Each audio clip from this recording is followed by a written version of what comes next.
Hello everyone! Welcome back to my YouTube channel. So sa lahat ng mga organic viewers natin at sa lahat ng mga kasari natin, good morning, good afternoon at saka good evening sa ating lahat. So yan naman talaga yung negosyo, no?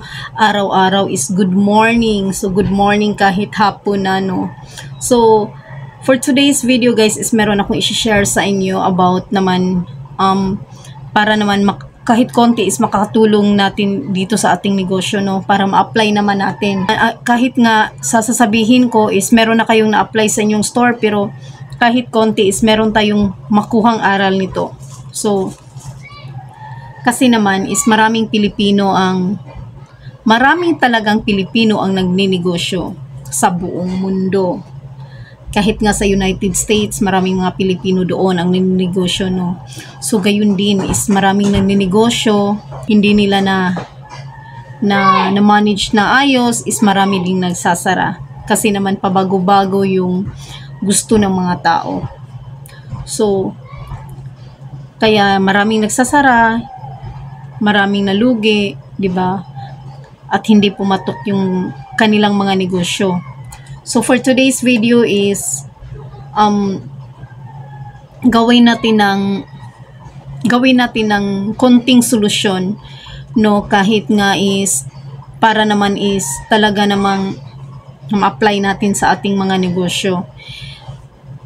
Ang topic natin ngayon is about naman sa paano ba natin iwasan yung lugi sa ating tindahan, paano ba natin iwasan ang lugi sa ating negosyo, no. So meron akong i-share sa inyo yung konting experience ko naman. Iwas lugi sa ating negosyo. Paano ba natin maiwasan?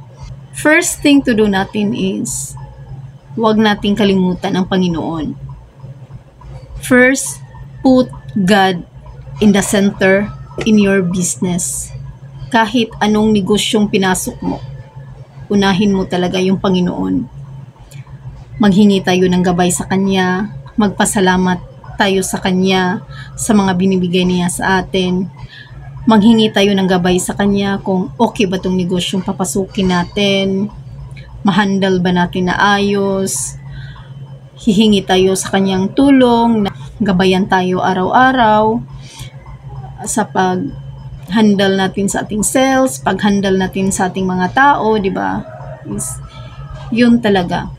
Kasi kapag walang Panginoon sa iyong business at pera-pera lang yung iniisip mo, is hindi ka talaga magtatagumpay. Kasi naman, di ba, nakuha natin yung blessing, nakuha natin yung sales, nakuha natin yung mga customer natin is, di ba, sa Kanya. So, first thing natin is, gawin natin, ilagay natin yung Panginoon sa gitna ng ating negosyo, sa ating isipan at saka sa ating puso. So yan talaga yung una, di ba? Second one is kailangan talagang may sipag at tiyaga ka. Sipag at tiyaga is maraming talagang mga taong umuunlad nito. Kapag meron kang ugali na ganyan, marunong kang magtiyaga at saka ang sipag-sipag mo na kahit anong negosyong pinasok mo, kahit nga nito is, itong tindahan na ito is hindi naman ito masasabing ang dali-dali lang, hindi ba? Kasi yung meron ka talagang responsibilidad. Gumising ng umaga, mag-close ng hating gabi, walang tulog, hindi ka nga makarelax ka nga lang kapag mag-grocery ka, di ba? All the time, opening closing ka sa store mo. Lalo na kapag wala kang tauhan. Kagaya ko, ako lang mag-isa nito. Kasi ngayon is may pasok yung mga anak ko, may pasok yung asawa ko, so ako lang mag-isa. Opening closing ako. So dapat talaga is kapag may goal ka, is mag-focus ka. Huwag mong isipin na hindi ko ito kaya kasi ako lang mag-isa. Huwag ganun. Dapat talaga is may sipag at tiyaga ka. So, yan talaga ang number 2 sa atin. Number 3 natin is huwag matakot, mabigo. Kahit anong negosyong pinasok mo, kahit anong negosyong papasukin mo is huwag kang matakot, mabigo. Kasi alam mo naman yung pagninegosyo is para naman itong isang, 'di ba, game o sugal na hindi mo naman alam in the future na matalo ka, malugi ka, 'di ba? So, huwag kang matakot. Subok-subok until na masucceed ka. Number 4 is kailangan kang marunong mag-handle ng iyong sales, mag-handle ng iyong pera para naman alam mo naman kung anong mga accounts receivable mo, anong binabayaran mo. Kapag dumating si ahente, is alam natin kung anong babayaran natin o magkano bang binabayad natin. So, alam natin kung saan napunta yung pera natin. So, sa mga stocks naman natin 'yun. 'Di ba? Usually natin is mga consignment, especially sa mga sigarilyo is laking kapital is kailangan talaga natin mag-consignment. Kasi naman marurule naman natin yung pera. Kahit meron tayong stocks na wala pa tayong bayad, so narurule natin. Yan ang kagandahan sa consignment. So kailangan talaga is meron tayong mga ahente na nag-offer sa atin ng consignment is go lang tayo dyan. Kasi naman is advantage talaga natin sa mga tendera natin. Advantage talaga natin sa mga, like natin sa mga store owner na nakakonsign tayo dyan sa kanilang company. Kasi pinagkatiwalaan nila tayo. So, number 5 is, dapat meron tayong life and insurance plan. So, yan talaga ang pinaka-importante. Kailangan talaga meron tayong life and insurance plan. Dapat nakasecure na tayo dyan kasi hindi naman natin alam kung magkasakit tayo, kailan tayo magkasakit, no, 'di ba? Is kailangan talaga meron tayong emergency fund dyan.